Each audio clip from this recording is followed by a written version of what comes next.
Good morning, everybody. Welcome to another Wealth Coffee Chat. I hope you're all well, wherever you are. Good to see you here this morning. Get that camera in focus. We'll see how we go. Hey, good morning. We've got a few of the early birds up and at it already. Good to see you. Rich, mate, good morning. Hope you're well. David, good to see you in the house. Luke. And Deb's up and at it as well. Hey, folks, good to see you here. Welcome along. I'll do the quick warm-ups and intros as we get the Marvellous Monday going. Jason Witten's my name. Most of you know that. And if you don't, well, welcome. Hello. Good to have you here. This is a little morning segment that we usually do mostly during the week, Monday to Friday, 10 past 8, where we hang out and we talk a little bit about what's going on out in the world of property investing and try and get to the bottom of a few things.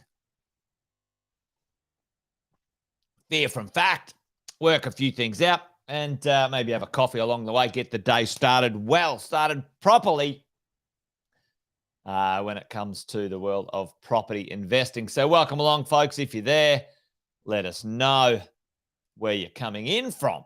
And if you're new, then let us know too. Give us a shout out in the chat. Got Danny here and Tim this morning. Good morning, mate. Good to see you online this morning. Fantastic to have you here. Hey, listen, I thought we might talk about a little bit about something today that is a common saying, a common thing.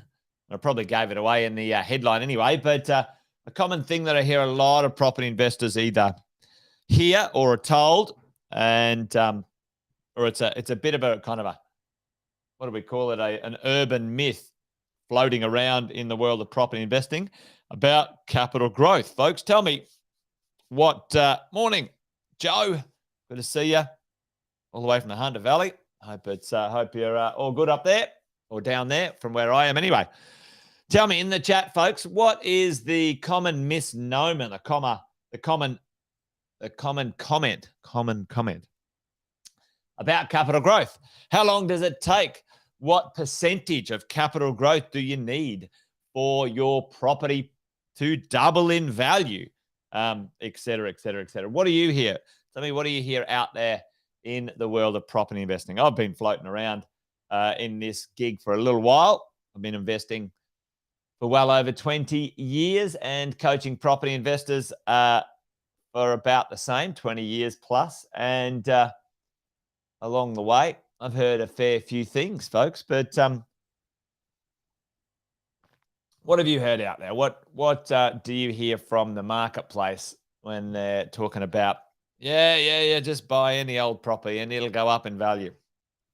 Well, I've heard that a lot. And the other day, I saw an article about the idea that, property prices double in value every 7 to 10 years. So just buy any old property because it's a fait accompli. It's an absolute no-brainer that your property prices are going to double in value, eh? And that's probably something that couldn't be further from the truth when it comes to the world of property investing. So I thought I'd talk about that this morning because it's probably worth talking about. How long does the data? Yeah. Yeah, that's true, isn't it, Tim? And, often Tim's sort of saying people think you're rich with cash because you own property. And the answer is often, often you're not, because that your properties are often places of storage, equity, value, and of late, it's been difficult to unlock that that capital to make it work out in the marketplace a little bit harder than it is sitting in equity, unlocked equity. Yep. So the idea is, I've heard this, you guys might have heard this, that, property prices double every 7 to 10 years. All right.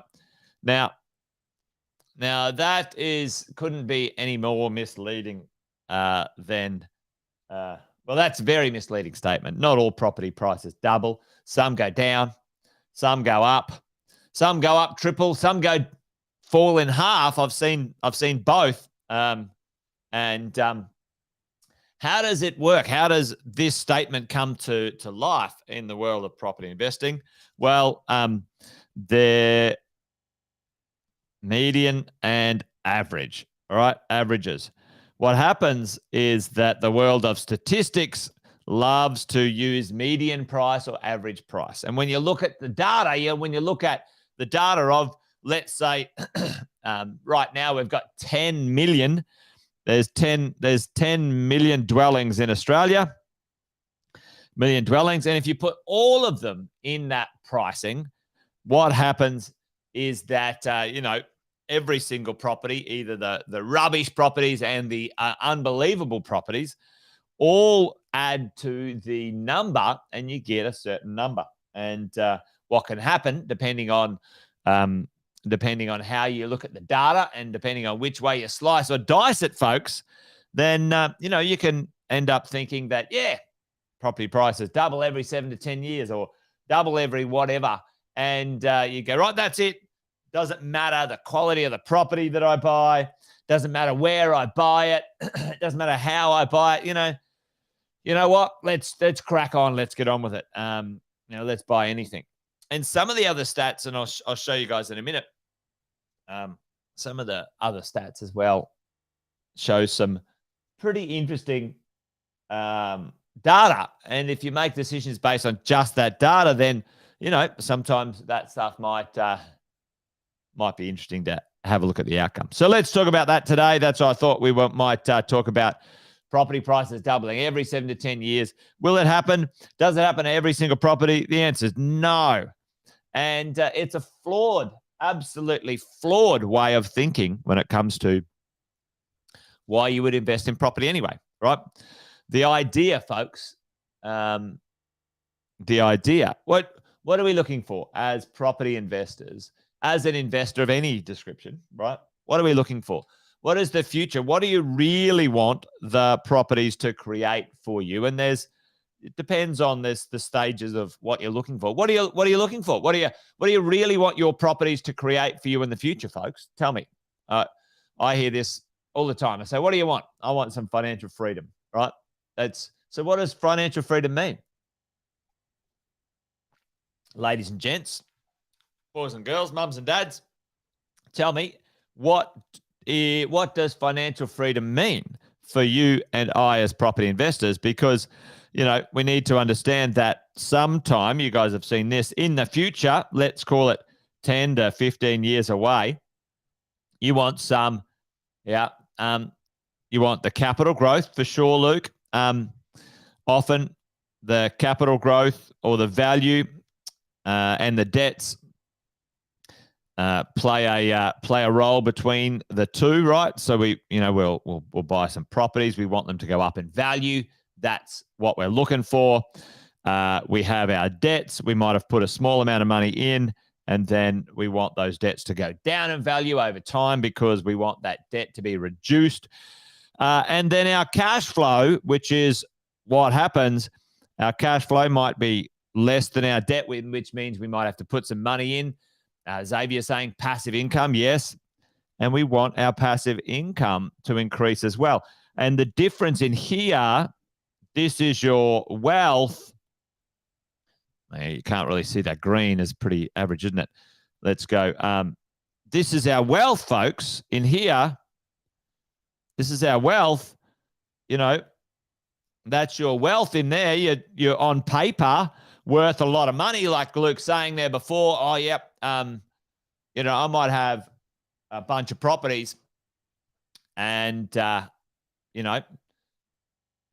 I look on paper that I've got 3 to 5 properties, and am I really wealthy? Well, sometimes depending on how you structured your cash flow can mean, or you can feel that you're not. So let's look at this. Let's just do this.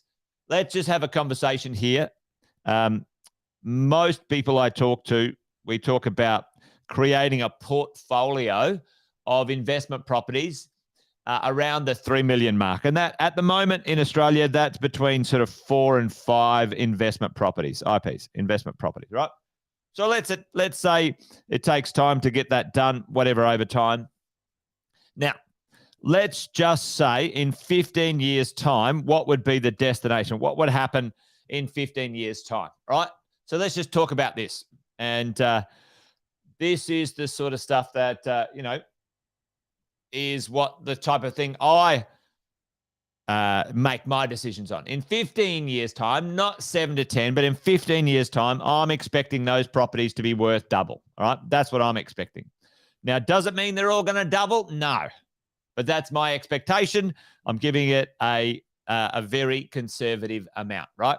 So let's just say the average property, folks, let's say an average property of, let's say, $650,000 rents for $650 a week, right? Times that by 52. Oh, there you go. 650 times by 52 is $33,000. Let's say I've got 4 properties. Times that by 4. That's 135,000, right? So over here, and follow along because this will make a little bit of sense in a second, right? Right. The acquisition phase, you guys have heard me talk about this before.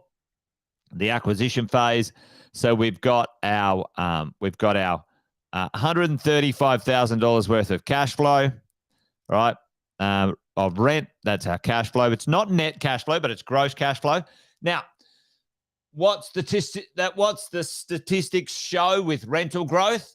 Well, over a 15-year period, rental growth goes up 50%, not 100%. It doesn't double, right? So let's go times that by 1.5, so 202,000. So 202,000 over here, right? 202. Could be a bit more, could be a bit less, but let's just say that that's the case, right? So right now, it's 202,000, 6 mil. Let's say your debt over here was 3 mil. Let's just say the debt was 3 mil, 100%. You borrowed everything, right, on your investments. And let's say you did 5-year interest only, like so 5 years interest only, IO, and then you'd done 10 years P&I, okay, P&I. So your debts have reduced over here. Your income has gone up and your wealth has gone up, right? So your net cash flow should be now quite positive, probably between sort of $30,000 and $50,000 of net income in your pocket after your expenses. Your wealth, let's say that's the debt has been reduced, let's say $1 million. So your debt's $2 million, and your net worth is worth $4 million, okay? Or your gross, anyway, your gross value. So that's not too bad, is it? That's all right. Nothing wrong with that. Is that possible? Is it possible? Is this even possible in the future? What does the stats show? It certainly won't happen in 7 to 10 years. Absolute bullshit, right? Anyone who tries to tell you that rubbish is off their rocker. And it needs to be a 15 to 20-year destination journey from today, folks, if this is what we want, right? We say this all the time. I've said this forever, for so long. The good time Charlies come along and they're going, oh, my property didn't go up in value. I've owned it 5 years. I'm like, mate, the conversation has always been ownership for 15 years. Is it linear? No, it's not linear. Like, wake up and smell the roses. Like, seriously. Like, nothing is linear. It doesn't go up every year. Sometimes it'll go down. Sometimes it shits the bed. Every property that I've ever owned has gone down in value at least once or twice, sometimes 2 or 3 years in a row. What, are you going to cry in the corner because that happens? No.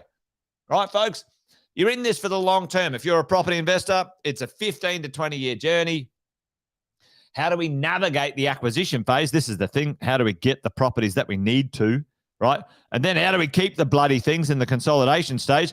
Because if you can't work out how to buy them, and then you're that much of a good time, Charlie, that the moment something hard comes along, like the interest rates go up a little bit, you go, oh, it's not going to work. Anyway, I'm a little bit fired up this morning. Anyway, don't whinge about these things, because at the end of the day, if you're worried about those things and it's going to be a real problem, don't be an investor. Like, go and do something else. Anyway, there you go. This is the reality of things. Now, depending on the stats that you look at, all of these, depends on who is trying to show you what. You think, oh yeah, okay. Since 1970, kind of goes up, right?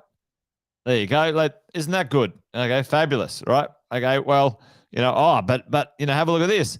Didn't go up at all. Well, depends on when you buy. I mean, I love this stuff. Like, it means that you buy here at the peak, and then you measure at this. Does everybody buy at the peak? No. Smart people buy at different times, right? But who knows? But depending on the data you look at, will depend on sometimes you form an opinion or an idea around this stuff. But let's have a look at some of the recent statistics, which is pretty interesting. Look at this. This is the thing here. This is the thing. This growth rate, right? Since 1980 to 2021, we've had a pretty good run in 2020 and 21. Excuse me. Now, see it. You got to make sure you have a look at median or averages. Like, you got to have a look at those, folks, when you're looking at the data.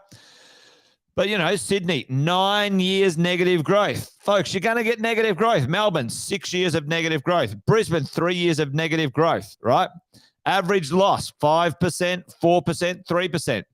But then the growth period over that time, 7% on average. Okay, so that's pretty good. 7% calculates into some pretty good growth time when you have a bit of a look at it. So, at the end of the day, I don't hold much stock in this stuff, to be quite frank and honest with you folks, because you can just go round in circles looking at data. You can always find something to support like a negative or a positive view, all right? What I like to do, what you and I should be doing, is thinking about and understanding, what types of property, what locations of property that people would pay more for, because you and I would pay more for them. You're a person who would desire better property, better living conditions, et cetera, et cetera, et cetera. That's what we need to do. And this just came out actually interesting from RP Data, which I thought was quite cool. There you go. The whole of Australia. And this is the thing, right? This is really interesting. So the last decade, years to double. All right, the years to double. All right, years to double. This is some recent data that's come out. All right, so Melbourne, years to double for the capital cities, averaging across all of them 14.3 years. There you go, 15 years. This is for houses, by the way, folks. And then years to double in the regionals, 16. Not too bad still. National average, 15.4. So this is where we go. Oh, the whole of the market took 15 years to double. Did every property in the market double in that 15-year period? No. Depends on who bought what and where and all of those things as you go along, for sure. So, but look, check out this. Hobart, doubled in 6.8 years, but Darwin took 16 years. Okay, so it averages out, right? Okay, and this is an interesting one. Look, when you have a look at some low price points, sometimes those low price points can accelerate some values and some capital. Let's go over here and have a look at units, right? Capital cities, 18 years to double, right? Some of them took 7. Hobart's the outlier here for the last 10 years.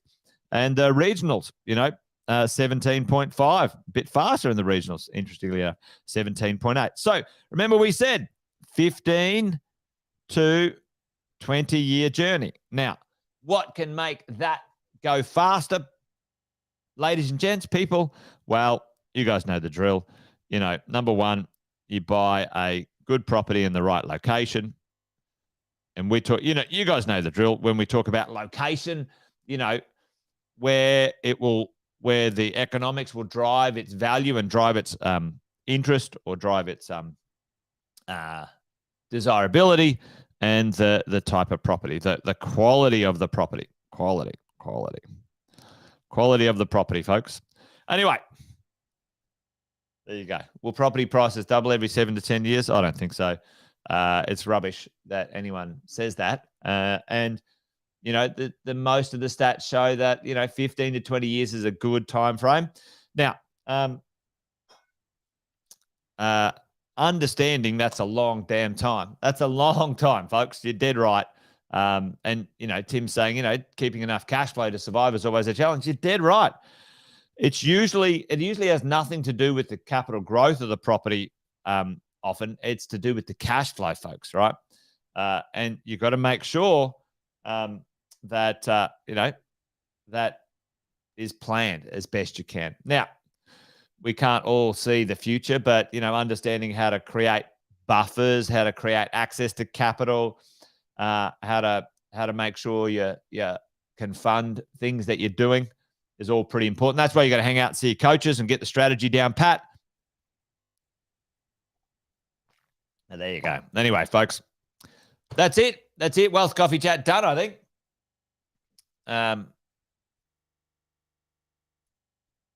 Let's turn that one off. Put that one back on.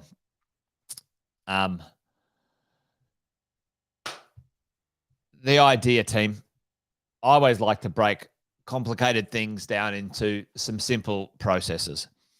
Acquire some good property that you would be happy to live in. Keep it. Do your budget. Keep it. Look after it. And you will get a very good economic outcome in 15 to 20 years' time, maybe even sooner. Maybe some of the winds of wealth go your way. Maybe the timing, maybe the timing you get perfect. Maybe the property is amazing. Maybe, the property you buy ends up being, in a location that becomes the next biggest thing. But I can tell you right now, if you don't participate, you won't get any of it. Anyway, there you go. Wealth Coffee Chat done and dusted, folks. Thanks for hanging out today. Appreciate all of you dialing in. Join me tomorrow for another one as we do. It'll be at 8:10. Actually, it won't be tomorrow. You know what I'm doing tomorrow? It's been a bit bitsy the last couple of weeks, isn't it? Tomorrow I'm going down to Sydney. I'm going to go hang out with my son, who's down there doing some cool things, doing a bit of climbing. I'm going to meet up with him and go out and hang out. That's kind of cool. I might be able to do something on the fly, but I think I'll be on an aeroplane. But anyway, I might get one of the team to do Wealth Coffee Chat tomorrow. Anyway, there you go. I'm just rabbiting on now. Thanks, folks. Thanks for joining me. Great to have you here. Get some coaching. Yes. Great to have you here, folks. Thanks for joining me today. That's it from me. Adios. Bye-bye.